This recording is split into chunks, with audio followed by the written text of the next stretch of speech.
Hello and welcome. This is the Zen community of Oregon, making the teachings of the Buddha Dharma accessible to support your practice. New episodes air every week.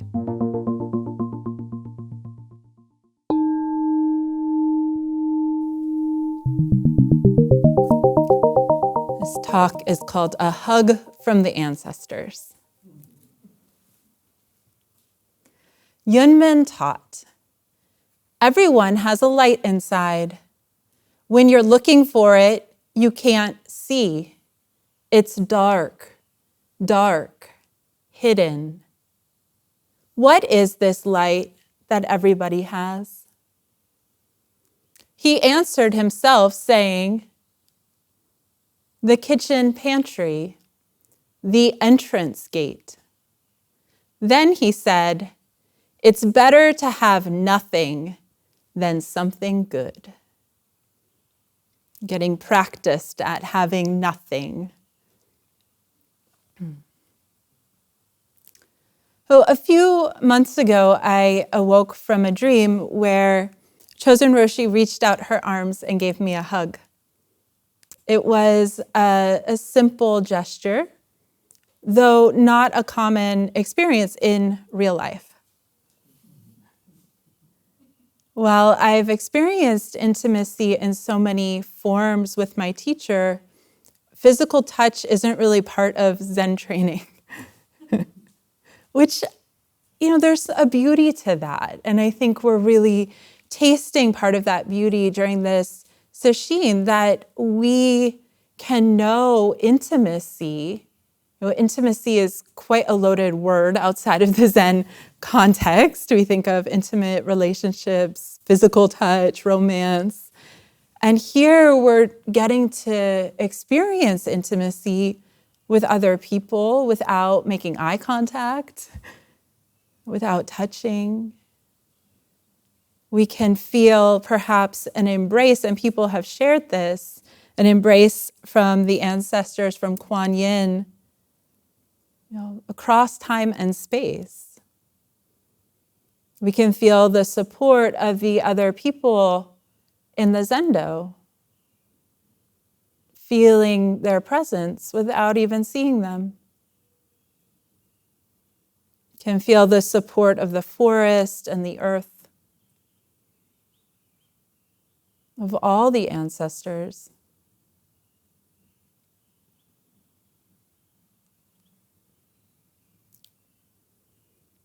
When I woke from that dream, I felt that hug from Chosen Roshi was a hug from all the Zen ancestors, reminding me that this practice is loving. This practice is loving. Sometimes that love is expressed in wholehearted devotion to Zazen. Dogen Zenji, a few times in the fascicle that we're reciting, the Fukan Zazengi, it talks about devotion, devoted, wholeheartedly devoted. And sometimes the love of our lineage is expressed in majestic images of tigers and dragons, or the pure poetry of a moon shining in the dewdrop on every grass tip. Wow. And then we go outside and maybe it's not grass tips, it's the thousands of daisies.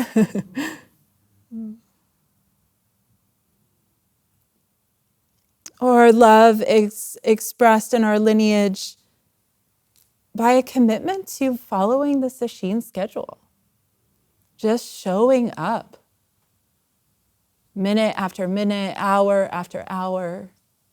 Even when the mind is like, not another period, I'm not going in that Zendo. And somehow we show up, despite the mind's rebellion. Sometimes that love is expressed in our chanting, in our outdoor kinhin, in getting wrung out of Sanzen before we want to. And all of these forms and practices help us surrender. And maybe, in the moment of the wake-up bell ringing or the han sounding, or Dojun saying zazen at the end of the night, we don't feel the love. But it's there. It's helping us surrender. It's hard to do this on our own. So can you feel the love of the ancestors? Have their encouraging words or poetic descriptions of practice realization entered your heart? Has it opened your own sense of devotion or gratitude or faith? Have you drunk the light of the ancestors? At least had a few sips? So I want to share a koan from The Hidden Lamp.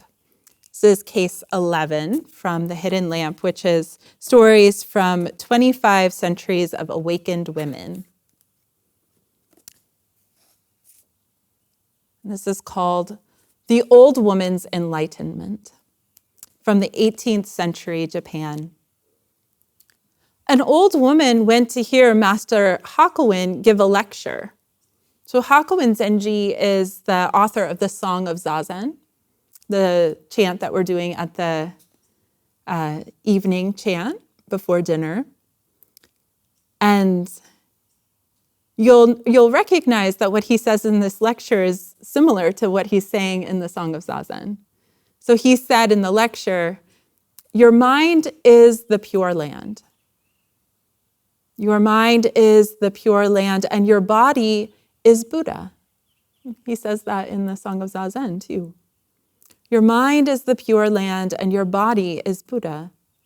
When Buddha appears, mountains, rivers, forests, and fields all radiate a great light.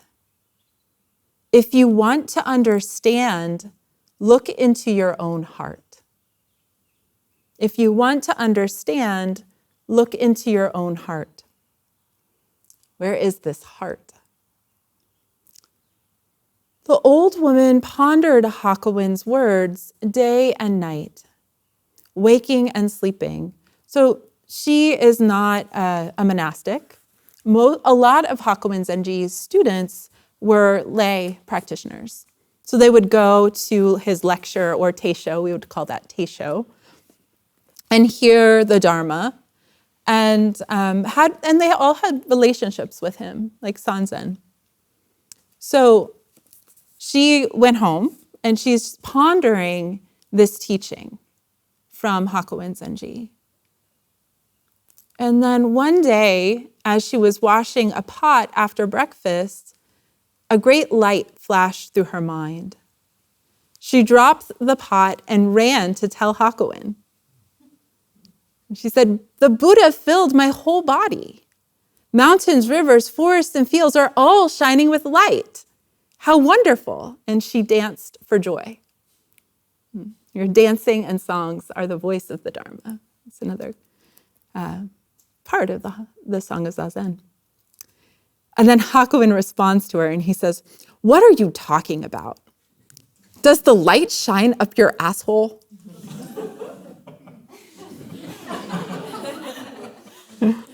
Small as she was, she gave him a big push, saying, I can see you're not enlightened yet. And then they both burst out laughing, just like we did.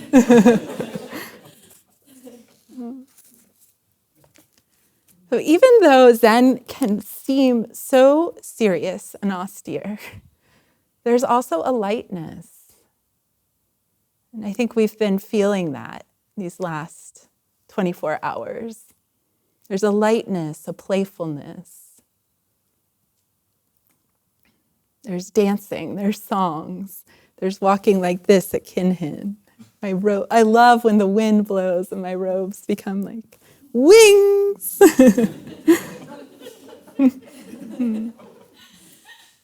So the structure of Sesshin, it's so interesting. We're following this pretty strict schedule. And part of what this, continuing to show up, continuing to surrender, continuing to practice, we start to become undone a little, to take ourselves a little less seriously. We start to realize perhaps we can't do it right in the way that the mind thinks we should be able to. And somehow, eventually, we give up that project, at least for times, at least a little bit.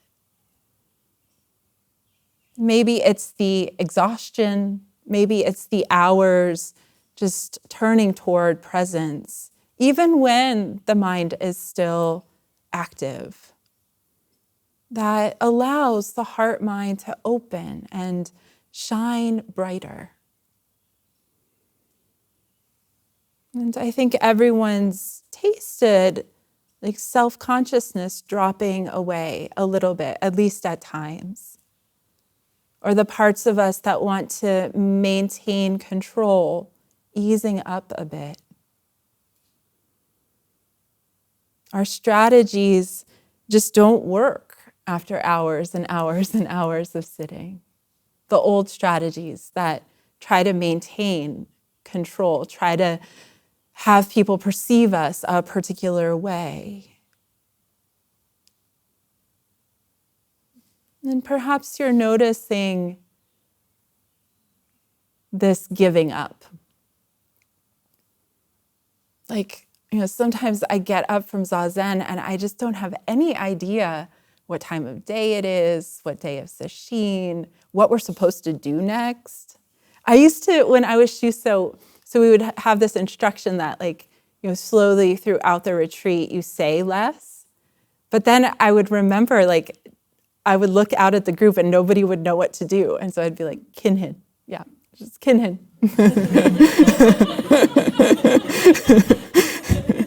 Oh, yeah.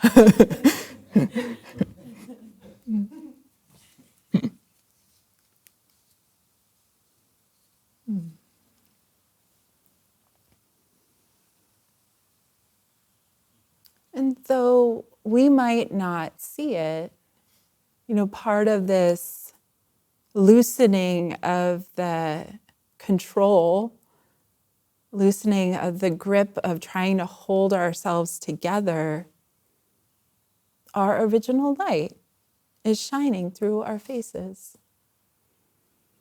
This is a beautiful thing. We don't have to do anything to make our light shine. It is us. As Koan Ejo says, this step, all the walking of luminosity. It shines even in our clumsiness, even in our forgetting, as we romp and play in samadhi together. In this timeless here. How long have we been sitting in this zendo? The calendar says 5 days. But at times in Sesshin, it feels like we've been doing this for lifetimes. Together, perhaps. There's this quote, or there's this line from a poem that we often recite during Sesshin called Affirming Faith in Mind. And it says, 1 instant is 10,000 years. 1 instant is 10,000 years. If that's so, we've been sitting here for kalpas together.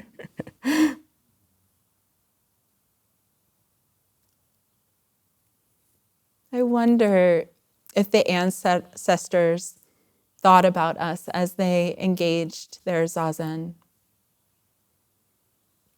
if they imagined all the hundreds of thousands or even millions of practitioners that would be their descendants, that would recite their words, that would draw inspiration from their practice. I imagine Keizan Zenji must have, at some level, as he attempted to gather the stories of the ancestors from the time of Shakyamuni Buddha through his teacher, he found the story of each transmission and a little bit about each ancestor. So I want to read one of my favorite Indian ancestors. Once during Ango, we studied the transmission of the lamp, or the transmission of the light. And so I haven't read every single ancestor's transmission story, but I remember this one in particular. It's called, his name is Gayashata. And we chant his name in in both lineages that we chant. Gayashata attended the Buddhist master Sanganandi.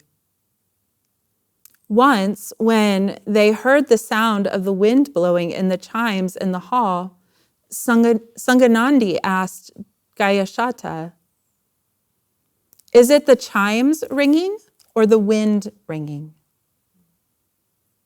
When I was practicing at Sogenji, they had wind chimes lining the zendo, all different kinds of wind chimes. And so it was a common sound you would hear all during Zazen. It was so beautiful.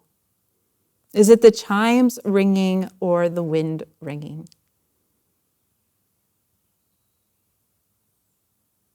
Is it the wind blowing or the trees blowing? Gayashata said, "It's neither the wind nor the chimes. It's my mind ringing." Sanganandi asked, "Well, who is the mind?" And Gayashata said, "All is silent." Who is the mind? All is silent. Good. That was Sanganandi's answer to good. Who but you to succeed my path? And then he transmitted the treasury of the teachings to Gayashata. So that's the transmission story. And then in the transmission of light, we have also a little background of the teacher who received the transmission. So this is Gayashata, and the stories of the Indian ancestors have more of a mythical quality to them. So here we go. Gayashata was born 7 days after his mother had a dream of a great spirit holding a mirror. His skin was lustrous as crystal, lapis lazuli. He was naturally fragrant and clean without even being washed. Since the time he was born, a round mirror always appeared accompanying the boy. Interesting. He was always fond of peace and quiet and was not at all influenced by mundane conditions. As for this mirror, when the boy sat, it was right in front of him. And all the works of past and present Buddhas appeared in it. It was even clearer than illumining his mind with the teachings of the Buddha. It was even clearer when illumining his mind with the teachings of the Buddha. When the boy went anywhere, this mirror followed him like a halo. Yet the boy's form was not concealed.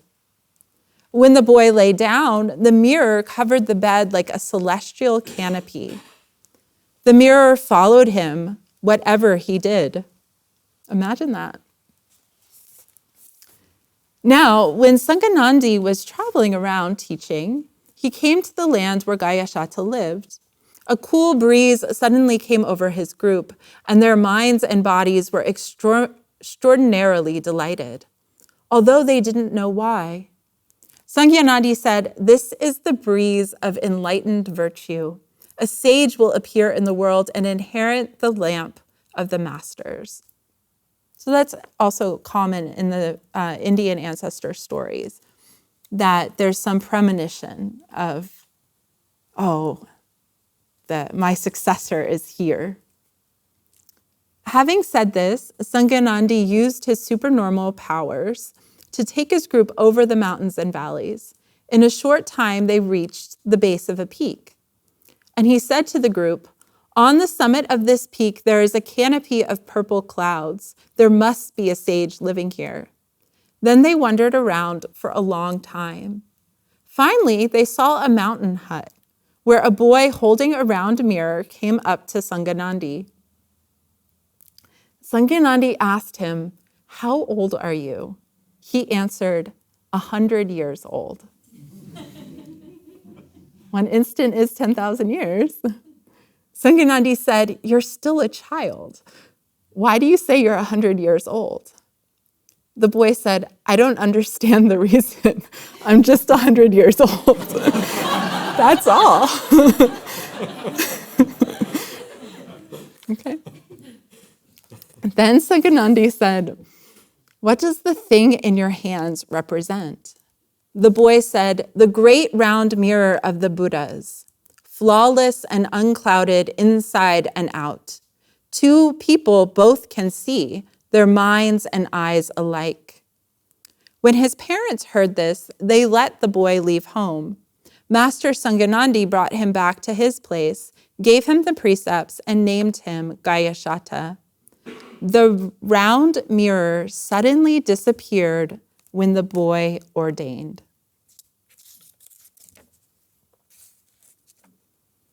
And then, so Keizan Zenji compiled this. He has the case, which is the transmission story, which was the wind and the chimes. Then he has the story of the ancestor, how they met, usually starting with a little bit of hagiography from their birth, their mythic birth. And then he has some commentary. He gives like a teisho on the story.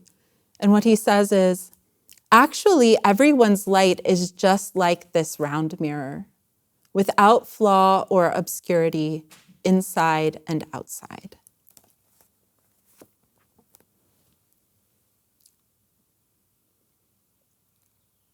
I often wonder if our mothers told the story of our birth, be right after it happened, how it might also have a mythical flavor.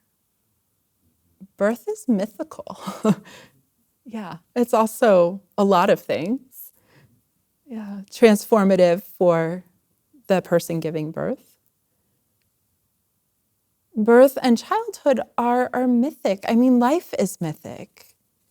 We tend to tell or focus on like practical, verifiable, objective details in our telling of stories. But we could tell the story of our birth perhaps and highlight the mythical elements. So if you were like a child who was like particularly reflective, someone might say, "Oh, you were born with a mirror." Might say that. It's a symbol of a reflective nature. I think even within the telling, and you can think about this in your own life, maybe you know the story of your birth, maybe you've had children and have told the story of their birth. And just noticing the words that you use. I think even in our practical tellings or our ordinary tellings, there are flavors of the mythic or the symbols of the child or the birth. Here's some of what my mom said about my birth. "I labored for 24 hours. It was a sunny day. You've always been like sunshine. I named you Amy because it was a short name." You had a long last name. But she could have easily said, the sun shone brightly when you were born and the room filled with pure love. So I named you Amy, which means beloved. Everywhere you went, it was like sunlight entering the room. Could be like that.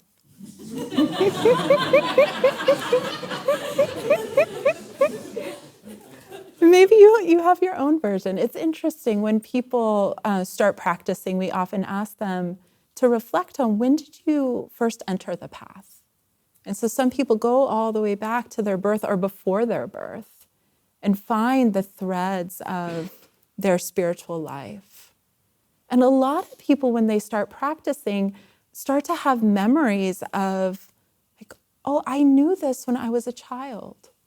And they're different. Like each person, it's a different kind of memory. Like some people remember themselves as children, like finding natural states of meditation, and other people find themselves as children, like having natural curiosity. And I often think like our Dharma gifts are alive in us from the time we're born, perhaps. I recently gave a jukai to somebody, actually right before Sesshin, and both of her parents were present for the jukai. And during jukai, you receive a new name. It's like a birth. It's like a birth into your spiritual family. We're actually going to do a jukai tomorrow to end the Sesshin for a number of the people in this room. But after the ceremony, I asked her mom, which is a little risky of a question, what she thought about her daughter's new name. And without hesitation, she looked me in the eye and said, I could have told you that the moment she was born. She's like, you gave her soul the name, I've always known it. I was like, wow. Oh. Yeah. We're all ordinary and mythic. Our light shines through our living. People see it, even when we do not. And part of opening to the support and light of the ancestors is beginning to see ourselves as ancestors. And there's many dimensions to this. We're ancestors to the younger parts of us. Sometimes during Sesshin, old wounds, hurts, or memories come to the surface to be seen, accepted, included, healed in our ancestral light. And so we can be an ancestor to those parts of us. And be there for them. Include them. Offer them love and acceptance. We're also ancestors for our future selves. Our practice in mysterious ways heals the legacy of twisted karma we have inherited. Sometimes that line in the Gata of Atonement is all my ancient twisted karma instead of evil. All my ancient twisted karma ever committed by me. So in mysterious ways, this twisted karma we have inherited heals as we live more honest, more grounded in our true self. In that way, our future self, or our future selves, benefit from our practice. And so do all beings. We're mysteriously connected to everyone, interconnected. Some people, like the ancestors who didn't know us, we may never know, but our practice benefits them or may benefit them. We may never meet, the people who benefit from our practice. We often don't know during Sesshin how much our presence, our steadiness, our tears, our returning, our devotion is impacting those around us. Sometimes they don't even know. But often at the end of Sesshin, people who are sitting next to each other feel some kind of connection and say something to the other person like, wow, when I felt like I couldn't go on, I looked up and you were just sitting there. And I felt like I could do it. It's amazing. We turn to each other for support. So you don't know, like when you take that deep breath and just keep sitting, how many people are benefiting from that. So in that way, we are ancestors to each other right now.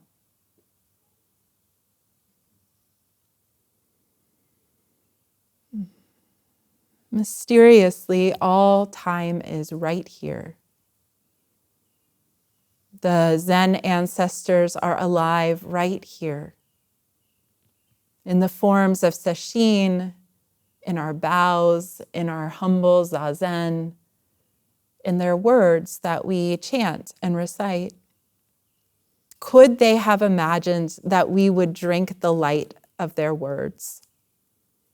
And it would open a longing in us, a remembering, that we would find nourishment and inspiration, that we would recognize the images and sounds as the shape of our own awakened nature. There's so many practitioners that I've met over the years who came to practice because there's a lot of people who tell the story of, oh, I was at the library or a bookstore and this book just fell off the shelf. And it was a Buddhist book and they read it. Or someone gave them a book, a Dharma book, or they were listening to a class, or they were listening to a talk or taking a class at just the right time in their lives. And they heard the teachings of the ancestors. They heard the Buddhist teachings. And it made sense. It touched something in them. I mean, my experience too, like I read this book by Thich Nhat Hanh, and I felt like I understood everything and I couldn't tell anybody what it said. And that's often what happens, like when we hear Dharma talks, we're like, yeah, what was the Dharma talk about? I don't remember.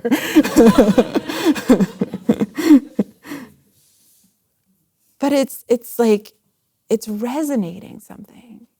It's resonating something.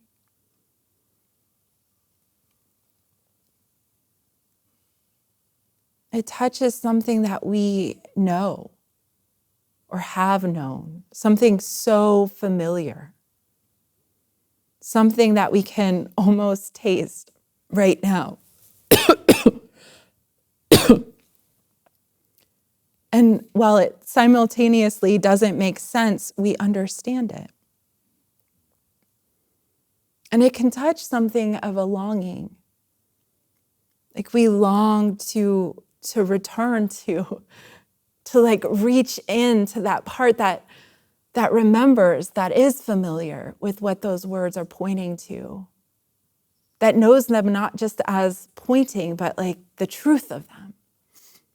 We long to live from that truth. We simultaneously, I feel, when we hear these chants or when certain lines come alive, we feel them as true, like we feel ourselves as tigers taking to the mountain, even if we've never actually seen a tiger in the mountains. But we also long for that majestic feeling of being exactly who we are, totally at home in this very place. Our practice is full of such paradox, of longing and intimacy, of knowing that truly this is it, and yet feeling as though something were missing. There's this line from the Genjo Koan that has always haunted me. When the truth does not fill our bodies and minds, we think we have enough. When the truth fills our bodies and minds, we realize that something is missing. Isn't it supposed to be the other way around?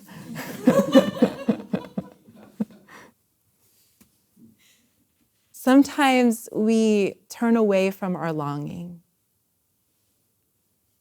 We turn away from that discomfort because it's inconvenient or painful. Here we are in Sesshin, our minds are calmer, a little more open. Perhaps you've felt satiated or satisfied. And yet there's this little nagging in the heart. There's more. There's more. Yes, romp and play and samadhi, and there's more. There's more intimate. There's a dragon peeking in the window. Don't just play at the entrance gate, Dogen Zenji warns. Practice the true way of emancipation. The truth is, we can't make anything happen. And at this point in Sesshin, our striving often gets in the way. Joan Sutherland instructs, make yourself fetchable. Fetchable by awakening. How do we do that? Return to the most simple expression of Zazen. Body, body, body. Breath, breath, breath. Sound, sound, sound. So intimate. Doesn't take much at this point.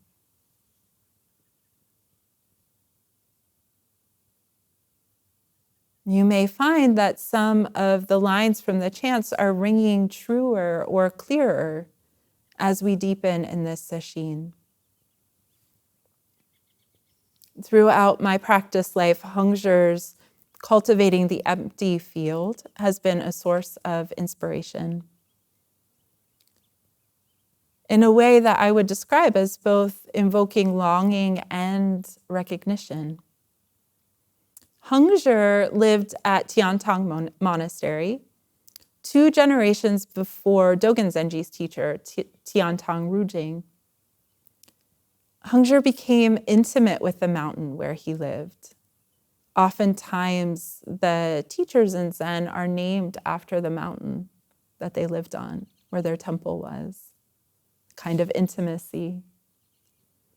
It was said that after he became abbot, and he was abbot for 30 years, he never left the mountain. That's a long time. That's intimacy with place. So there's a collection, this beautiful collection called Cultivating the Empty Field.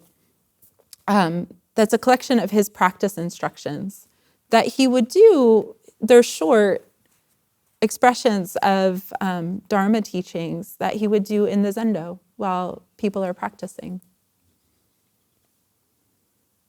I've found in my own practice just opening this up, and they all have titles, opening it up and just reading one of the titles is sometimes all I need. Like, here's one. Face everything, let go, and attain stability. Something you can carry around.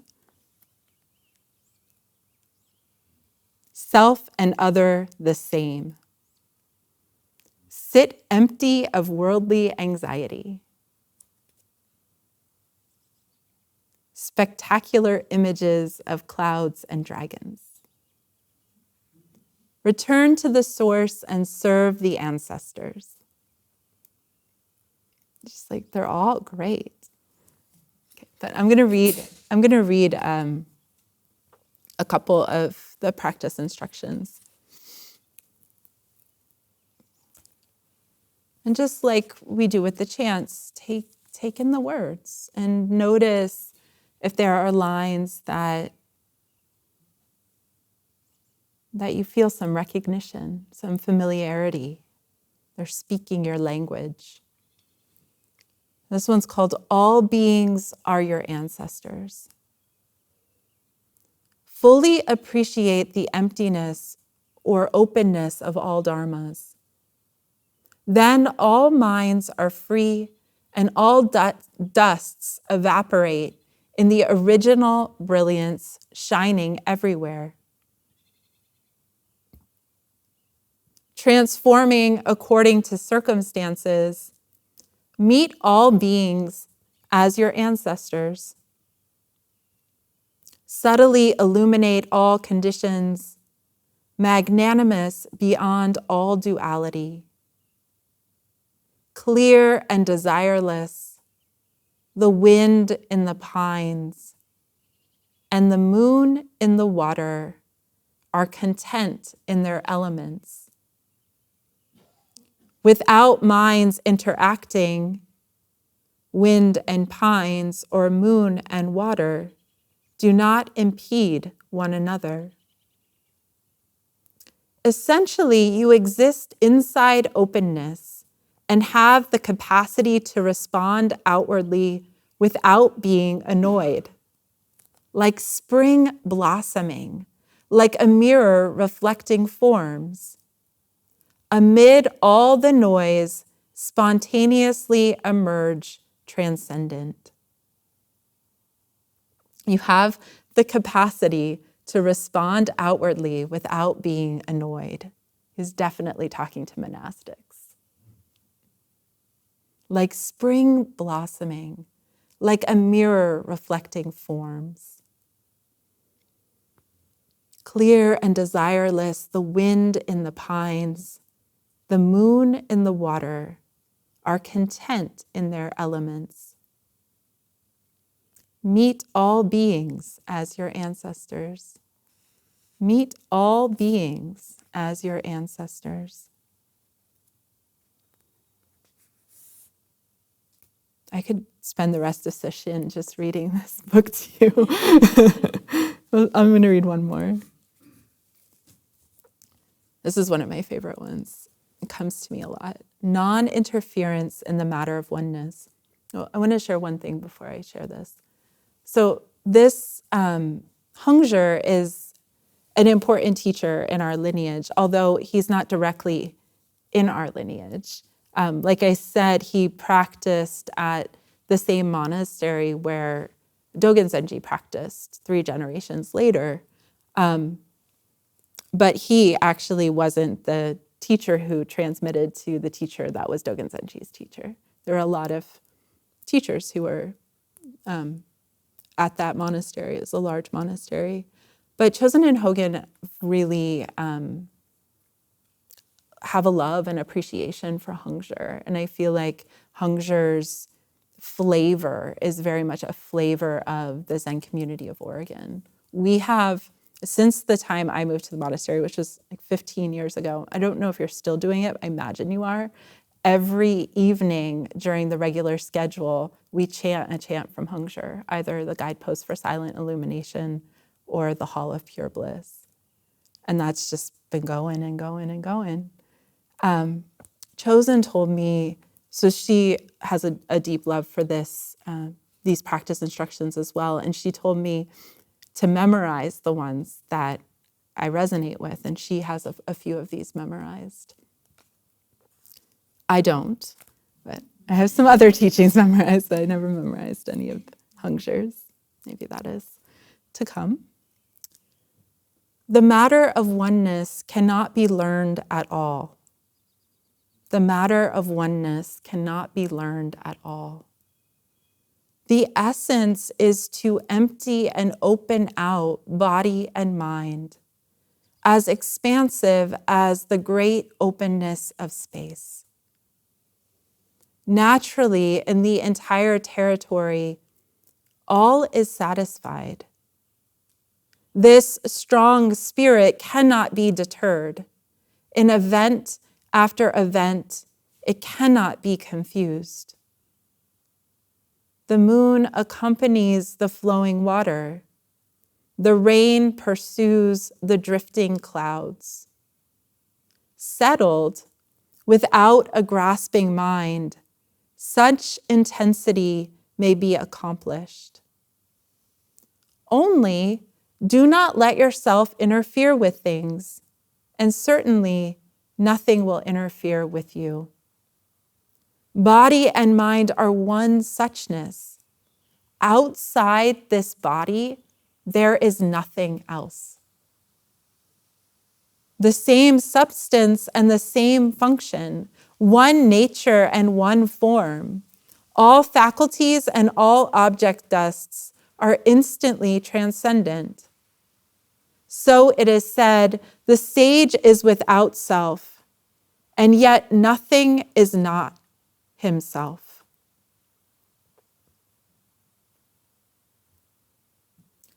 Only do not let yourself interfere with things, and certainly nothing will interfere with you. Body and mind are one suchness. Outside this body, there is nothing else. The matter of oneness cannot be learned at all. So it is said, a sage is without self, and yet nothing is not themselves. I can marinate in these for a lifetime. The light of the ancestors is nourishing. It reminds us what is possible. It reminds us something deep in us about what we already know, who we really are. That's who he's speaking to. We've been reading many different teachers, you could say songs of Zazen. Fukan Zazengi by Dogen Zenji, Song of Zazen by Hakuin Zenji, The Vow for Awakening, the Komyozo Zanmai, Treasury of Luminosity. We've heard the poems of the ancestors speaking of this intimacy through images of mirrors and moon and dewdrops, mountains and clouds, light. So, if you were asked to show your own appreciation or love of Zazen, your own appreciation for practice, realization, how would you express it? Dogen Zenji was so compelled after he returned to Japan from China to share Zazen that he wrote the Fukan Zazengi. I don't know the situation of which Hakuin wrote the Song of Zazen, but he seemed to be quite delighted to share that celebratory song. How would you express this Zazen? How about in a single word or image or gesture? What do you know now about this Zazen, about this ancient mirror, about this intimacy? Can it be expressed? If it can't be expressed, well, how do we share it?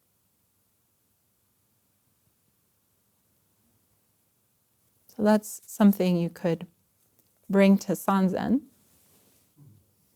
A single word or gesture that expresses Zazen.